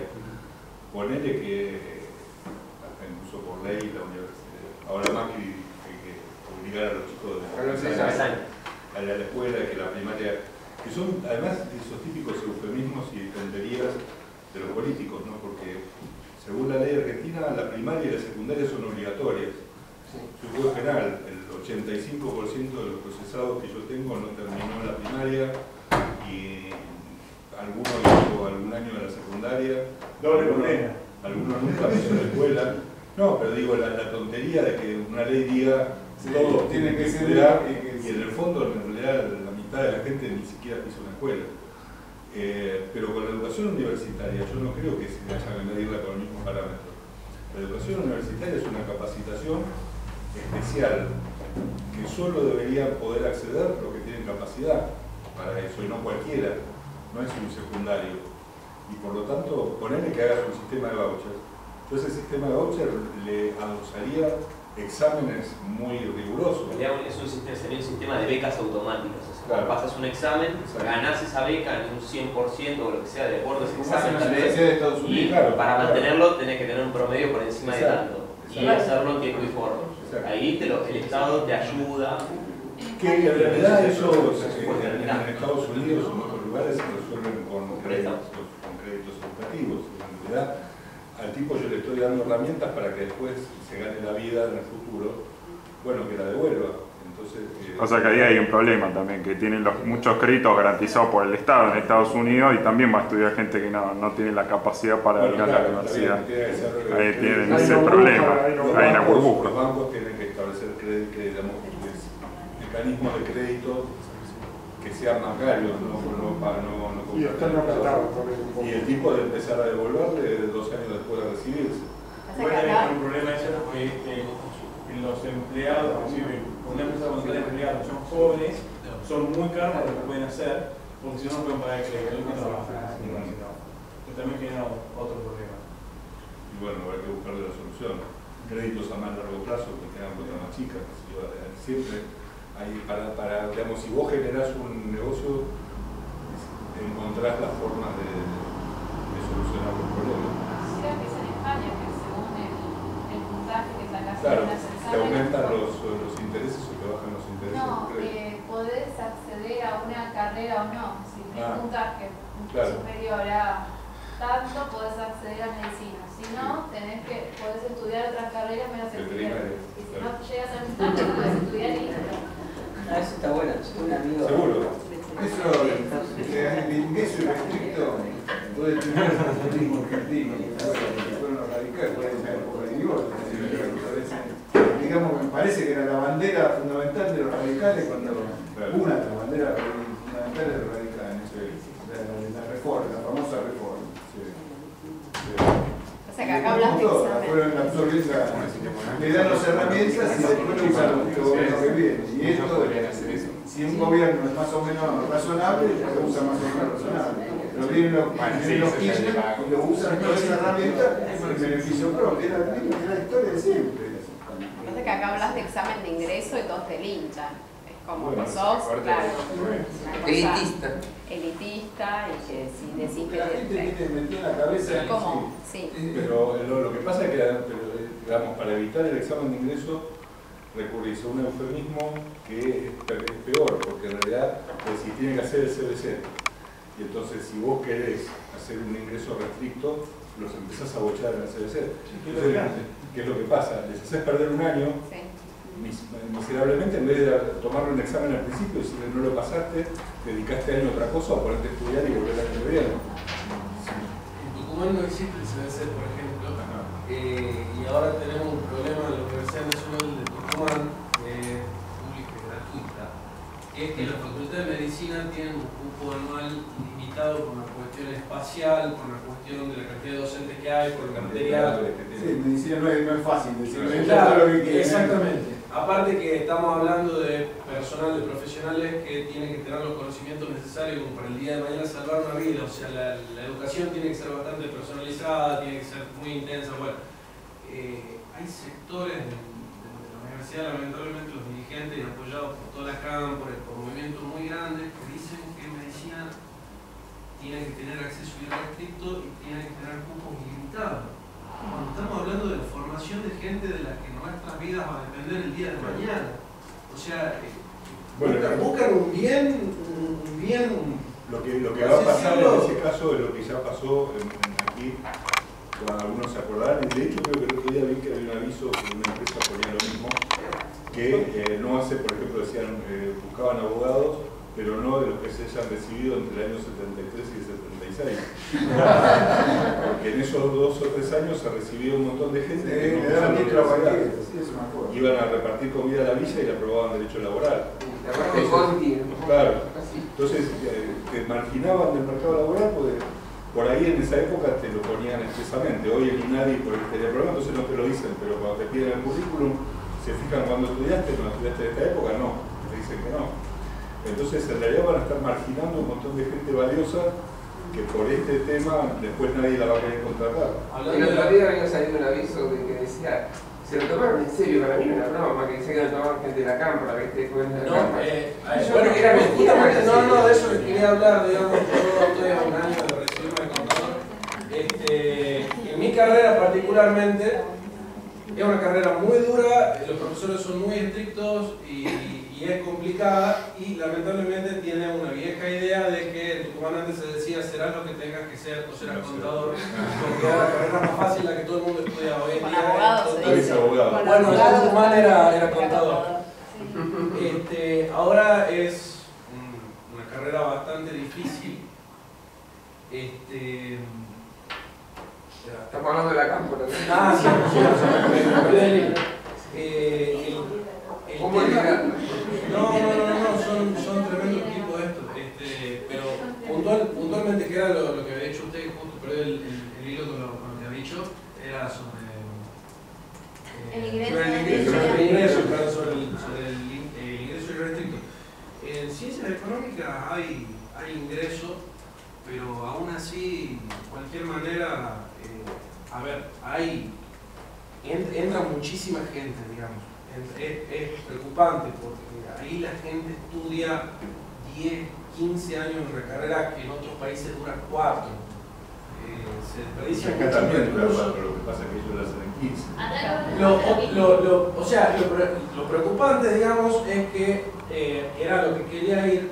No sé cómo será que en Buenos Aires, primera vez que vengo, no sé qué prestigio tienen las universidades privadas, pero allá en los avisos clasificados, cuando se busca el trabajo como contador, ahí existen 2 universidades privadas, que son la Universidad del Norte de Santo Tomás de Aquino y la Universidad de San Pablo T. Las dos católicas. En los avisos clasificados, cuando se busca contador, aclaran entre paréntesis gente de la UNSA a abstenerse. Porque los egresados, los profesionales que salen de las universidades, de las 2 universidades privadas de San Miguel y Tucumán, lamentablemente tienen un rendimiento pésimo. A nivel profesional, la educación privada en Tucumán es pésima. En Corrientes un año pasó exactamente lo mismo, que decía que abogados de la Católica del Plata, de la Cuenca del Plata, porque hay 2 católicas de Santa Cruz. Bueno, la del Cuenca, abstenerse.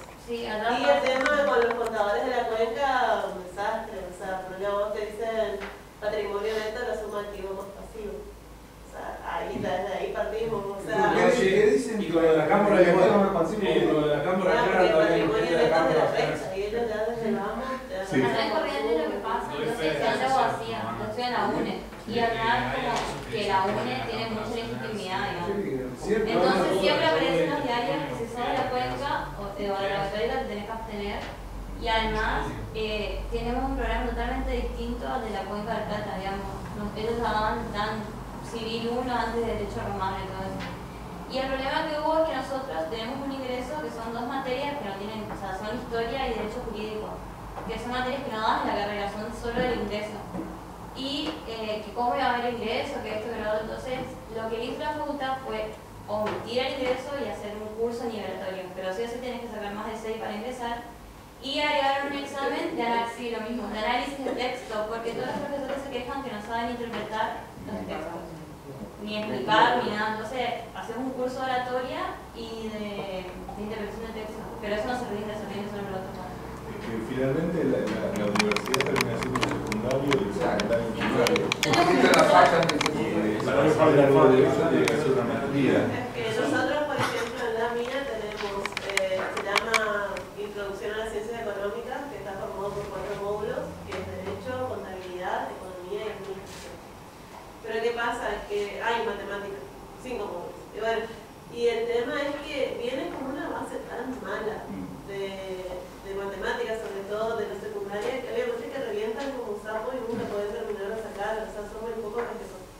Entonces ahora, ¿qué pasa? La facultad incorporó un sistema que son las pasantías PASENI, que es un sistema de tutorías en donde contratan alumnos más avanzados, que son alumnos enseñan de nuevo a los alumnos ingresantes para que puedan aprobar los módulos.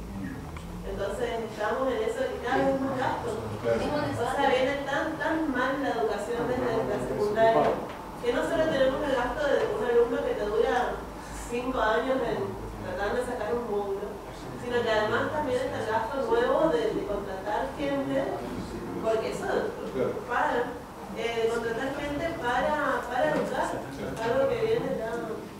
Pongo un ejemplo de algo que me pasó porque no lo podía creer. Estaba en el CBC y nos dieron un trabajo práctico que en realidad no era para evaluar conocimiento, sino era para evaluar nuestra redacción de texto y todo eso. El profesor, cuando nos tiene que entregar, dice: antes de entregarlo voy a leer uno que me pareció sobresaliente. Lo dijo en un tono medio raro. Y empieza a leer el trabajo práctico sobre una tribu de indígenas.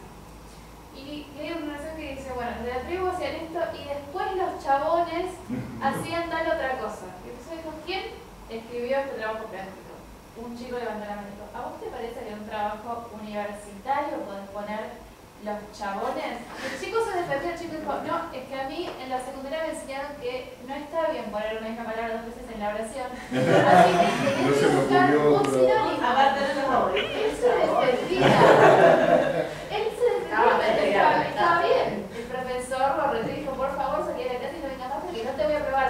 Ay, bueno, pero usted se tiene que adaptar a los tiempos modernos. El lenguaje evoluciona. No, una cosita que relacionado a lo que decías antes, es el tema de las tierras fiscales, que yo pienso, por ejemplo, está todo relacionado con todo, por supuesto, pero el tema de la gran cantidad de chicos que van a las universidades es porque tampoco saben qué hacer, porque no hay trabajo, no hay empleo, y por supuesto sabemos por qué. Entonces, una cosa que se podría hacer es ver cuántas son las tierras fiscales que hay disponibles y revolver el avispero, decirle a la gente: tómenla, o sea, hacer lo mismo que hacía el peronismo. Lo que pasa es que hay una cuestión de incentivos, ¿no? Es decir, cuando uno estudia, por ejemplo, el Virreinato de Río de la Plata y las ideas de Belgrano, de Vieites y Moreno, y ve que había una gran defensa del derecho de propiedad y de la libertad de comercio. Y uno se pregunta por qué la gente defendía el derecho de propiedad y la libertad de comercio, incluso la gente pobre, porque tenía incentivos para hacerlo, porque ¿qué es lo que quería la gente? Quería un pedazo de tierra para cultivar y la libertad de comerciar el producto de su cultivo y podérselo vender a través de los puertos de Buenos Aires a los ingleses o a quien fuera. Entonces había incentivos para la gente pobre de luchar por la libertad y la propiedad. Hoy cuando agarrás a un tipo pobre y le hablas de la libertad y la propiedad y todo esto, y le decís: no, porque si vos te matás trabajando en tu pedacito de tierra fiscal, a lo mejor dentro de 20 años vos te vas a morir, pero le vas a dejar un pedacito de tierra a tu hijo que va a seguir cultivando, y a lo mejor tu nieto va a poder acceder a... Y el tipo dice: no, a mí me pagan el plan trabajar a fin de mes, ¿para qué voy a hacer todo esto? El incentivo es otro. Entonces el punto es que yo creo que la gente se iría sola a trabajar a algún lugar si uno le genera los incentivos para que esto suceda. El problema es que para eso necesitas liberar zonas para que la gente pueda trabajar, producir, comerciar y generar riqueza para que se invierta capital en producción, etc. No es casual que la tierra en el conurbano bonaerense es carísima, pero todas las industrias se siguen radicando en el conurbano bonaerense, y en Santiago del Estero son baratísimas, pero nadie pone una industria en Santiago del Estero. ¿Por qué? O en Catamarca o en cualquier provincia. Porque los costos en términos de seguridad jurídica y muchas otras cuestiones son muy altos.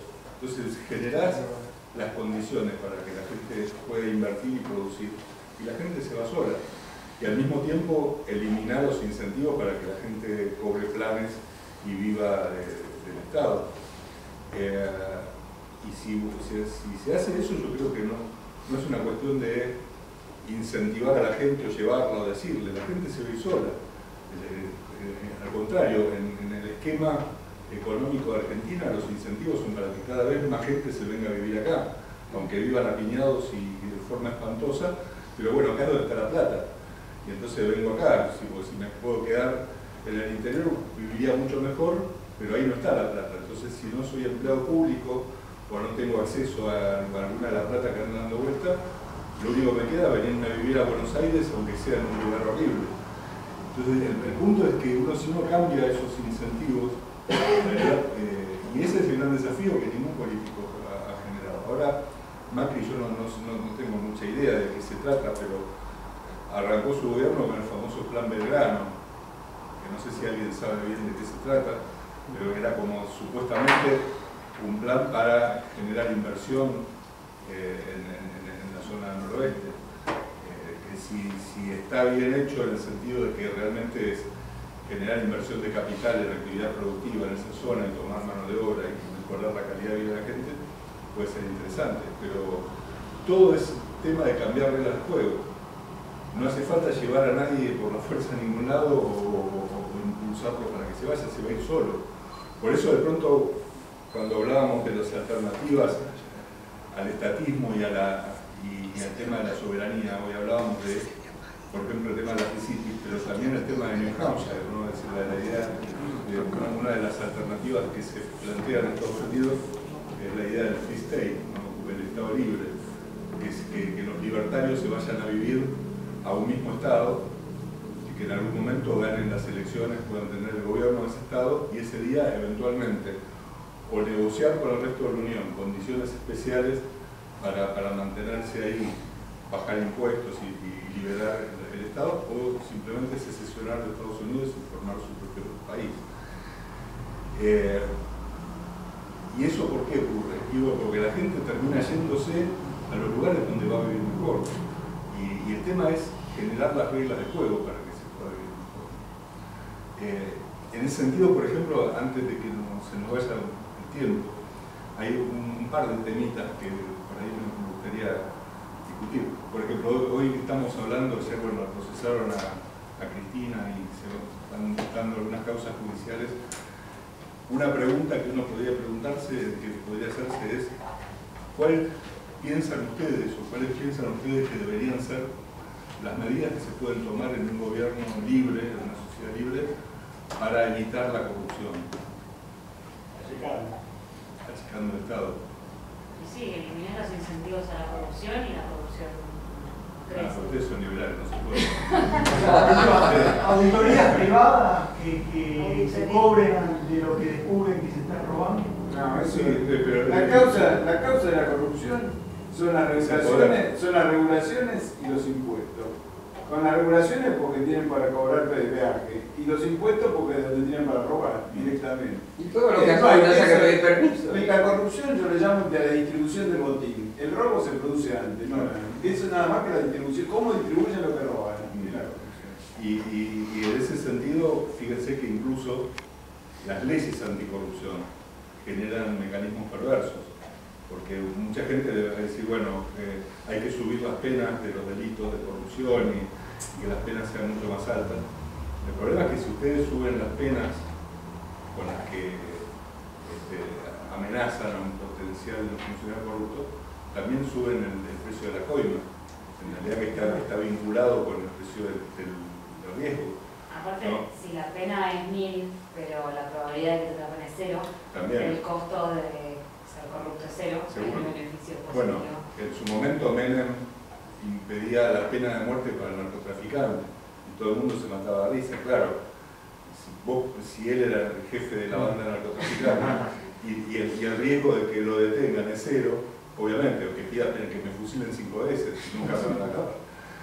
El tema, y por eso son tan ineficientes este tipo de leyes que intentan perseguir la corrupción a través de las penas. La única forma de eliminar la corrupción o de limitarla es limitar el poder de la persona que toma las decisiones, que es lo que genera el precio de lo que puede hacer, y generar la cantidad de dinero que maneja. Y sistemas como los que hablábamos, como los vouchers, son mecanismos que apuntan a eso, ¿no? Porque en realidad es dinero que no pasa por las manos de un burócrata. Va del tesoro, de la cuenta del Tesoro Nacional, a la cuenta de la escuela, o a la cuenta del hospital, o de la obra social. No pasa por la mano de ningún burócrata. Sí, un par de cosas. O sea, hay una idea, digamos, para solucionar el tema de la corrupción hoy como está. Es lo que se aplica mucho en las empresas privadas. Si nos ponemos a comparar en términos de administración, o sea, obviamente la administración pública es muy distinta, con incentivos distintos, pero que mejor tal vez de invocar ciertas cosas de cómo se maneja una empresa con ciertas eficiencias al ámbito público. En una empresa privada, cuando se maneja información o plata, digamos, y el empleado tiene de alguna manera una ventana para hacer algún que otro chanchullo, lo que se logra, lo que se busca es ciertas medidas o ciertas políticas internas de, por ejemplo, tener que tomar ciertas cantidades de vacaciones correlativas sin tener acceso a la oficina para que, digamos, que te controlen, o ciertas medidas. Y está el famoso doble control. El problema es cuando tenés todo el mecanismo envenenado, digamos, o sea, que te tiene que controlar, en realidad es amigo tuyo. Entonces ahí tal vez se podría pensar en algo oposición o la mezcla de los tres poderes. Y después el otro tema es una cuestión de, obviamente es una cuestión de caja. Mientras más caja, más corrupto es el Estado. Tal vez esta cuestión de hacer partidas automáticas que no pase por la mano de nadie, aprovechando la tecnología. Y otra cosa es, volviendo al tema de la Free City, yo creo que como, desde el liberalismo, pasamos de oponernos a una monarquía a plantear una democracia liberal que en principio funcionó tan bien ese Estado que decidimos hacerlo más grande, y tenemos ahora este nuevo problema, que en realidad estamos parando con dos manos una piedra y se nos viene encima. Entonces, si seguimos para mí por ese camino de querer limitar a lo que ya existe, estamos perdiendo el tiempo, es una batalla perdida. Y para mí hay dos caminos que también responden a esto de la corrupción: cortarnos solos y armar cities o estados libres o lo que sea, y que todos los amantes de la libertad tengan un lugar donde ir y desarrollarse, o pensando en algo más universal, digamos, en esta cosa de querer influenciar al resto de la sociedad y mostrarle que la mejor manera, digamos, de vivir es teniendo libertades a su cargo de nuestras responsabilidades, es con el sistema que tenemos ahora apuntar a la descentralización del poder. O sea, en vez de lograr, sí, de alguna manera free cities, pero lograr darle más poder a los municipios, que en realidad funciona muy bien en países como Suiza, que los cantones son muy fuertes, es una especie de democracia directa. Entonces, mientras más cerca está el poder del ciudadano, digamos, del que pone el impuesto, es más fácil de controlar. Acá es un sistema presidencialista muy fuerte, que tenés una persona gobernando más allá de las provincias, de los municipios, a 40 millones, entonces, digamos, pero para lograr eso tenés la gran mayoría tiene que tomar esa decisión, como lo puedes tomar unilateralmente. A ver, ahí en ese sentido hay una discusión también entre los liberales que es práctica en realidad. Porque muchos lo que te dicen es que, bueno, el Estado Nacional ha absorbido mucho poder tributario que no debería tener y no tenía, cuando en realidad los impuestos los deberían cobrar las provincias y eventualmente colaborar las provincias para el mantenimiento de un gobierno federal limitado, lo cual sería un límite. Hoy al revés, con el sistema de coparticipación el Estado recibe todo y redistribuye, que en algunos casos esa redistribución es más o menos automática, en otros no, pero además se conserva una gran cantidad de dinero para usar discrecionalmente en obras públicas en el interior de acuerdo a la provincia de mi amigo o mi enemigo. Uno lo que podría, digamos, entonces algunos te dicen hay que volver al viejo sistema de la Constitución del 53, que las provincias recauden la mayor parte de los tributos, que el gobierno nacional tenga recursos más limitados. Pero sería medio complicado hacer eso hoy, me parece, desde el punto de vista práctico. O sea, hoy hay un sistema prácticamente unificado de cobro de tributos, que en realidad el problema es la distribución de ese dinero, más allá del cobro. Porque si vos tuvieses un mecanismo donde automáticamente el grueso, porque además los impuestos coparticipables son algunos, son todos, el resto se los queda el Estado Nacional. Si vos metés en esa bolsa la mayor parte de los ingresos y automáticamente lo redistribuís, pero no solo entre las provincias, sino entre los municipios también, con cantidades o porcentajes ya establecidos objetivamente de a dónde va la plata.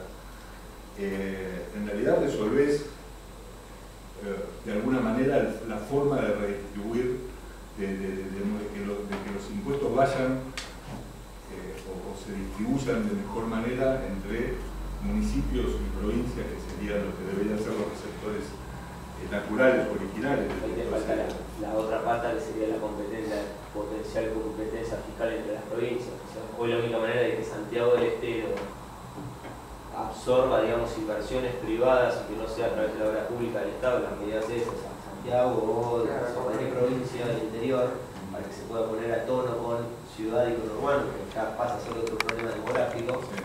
La única forma sería, bueno, acá IVA en vez de valer 21 vale 15. O doy extensiones impositivas, pero, o sea, justamente la recaudación centralizada, a ver, se podría pensar de que, bueno, la provincia decide cuánto cobra y si hay una recaudación centralizada después distribuye. Sí, podría poner eso en la mesa porque si no... Y que la provincia acepte cobrar menos de coparticipación a cambio de que el impuesto que pague la persona que se radica en su provincia sea un porcentaje menor al resto del país. Eso podría darnos, todas esas alternativas se pueden dar, pero incluso hasta la provincia, la parte que recibe de coparticipación, la puede usar para mejorar los servicios que le pueda prestar al que se tiene que instalar allí, porque en realidad no es solamente el problema de los impuestos que te cobran, porque a veces los impuestos los compensás con otras cosas. Por ejemplo, tenés que montar una fábrica, la tierra te va a salir mucho más barata en alguna provincia que en Avellaneda, y cosas por el estilo. Lo podés comenzar, pero también el tema es que la provincia use esos recursos para brindar esos servicios. Pero de todos modos, el punto es que cuanto más descentralizar los recursos, más fácil de controlar son, ¿no? Si el intendente de un pueblo de 5.000 habitantes aparece con una camioneta nueva 4x4 y la gente empieza a sospechar y dice, ¿de dónde sacó la plata? Y lo controla un poco más. Yo alguna vez había escrito algo, estaba pensando en hacer un trabajo, después lo dejé, tomando el ejemplo de lo que era lo que fue el juicio de residencia durante la época de la colonia. Ustedes saben que cuando los reyes supuestamente eran dueños de todo esto, existía el juicio de residencia. Los virreyes y los funcionarios importantes del virreinato, cuando volvían a España, después de estar un tiempo acá cumpliendo sus funciones, sobre todo los que manejaban plata, no iban directamente a su casa, sino que pasaban por Sevilla y se quedaban ahí y eran sometidos a un juicio. Todos, o sea, no podían zafar de ese juicio.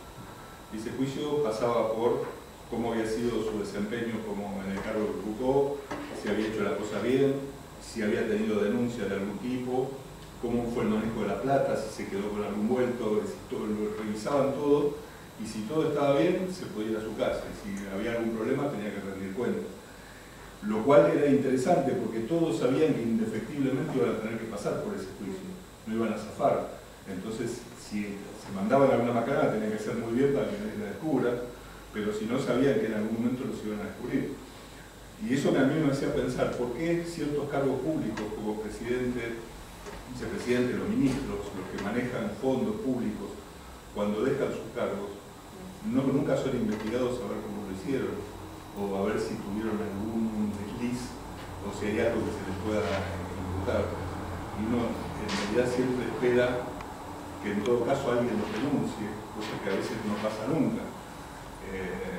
Y tal vez podría uno pensar en cierto tipo de mecanismos institucionales de control de la gestión una vez dejado el cargo, por lo menos para aquellos funcionarios importantes que manejan fondos públicos.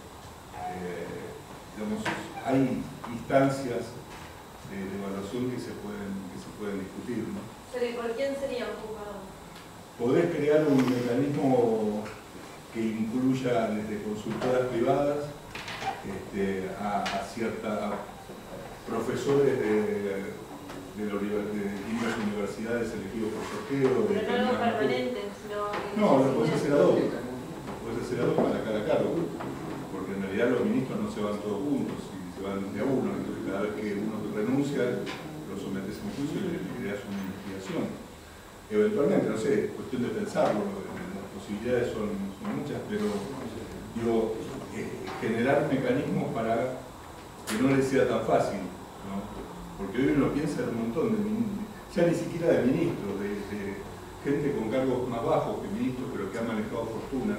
Los mismos secretarios de la los secretarios de Estado y los secretarios de la presidencia, claro, también se quedaron con plata. O los directores de empresas estatales que se fueron y en realidad nunca nadie les pensó nada, y pasa el tiempo y se olvidan de ellos, y los nuevos que asumen no quieren tener problemas, entonces nunca pasa nada. Digo, el tipo que le firmó el contrato a Galugio, por el cual negoció 72 millones de pesos de indemnización, ese tipo tendría que estar investigado. ¿Eso estaba firmado antes? O sea, venía de antes. Eso sí, a Lucho no, digamos, a Lucho le pagan esa cantidad porque la negociaron. Y si la negociaron era porque de acuerdo con el contrato tendría que haber pagado mucho más. Y ese contrato lo firmó alguien y obviamente Lucho, antes de agarrar el PF, dijo: fírmenme esto porque yo quiero tener un seguro para cuando me vaya. Cuando vos no pagás, negociar con mi cosa, pues paga otro. Claro. Entonces, Galucho firmó lo que le convenía, si a él no se le puede imputar nada. Macri le está pagando lo que puede pagar, lo menos que puede, dadas las condiciones del contrato. Al que hay que agarrarse que el funcionario estatal que firmó ese contrato en su momento. Que, como dice él, sabía que Galucho sabía después que no vayamos nosotros, con lo cual que le pague que venga.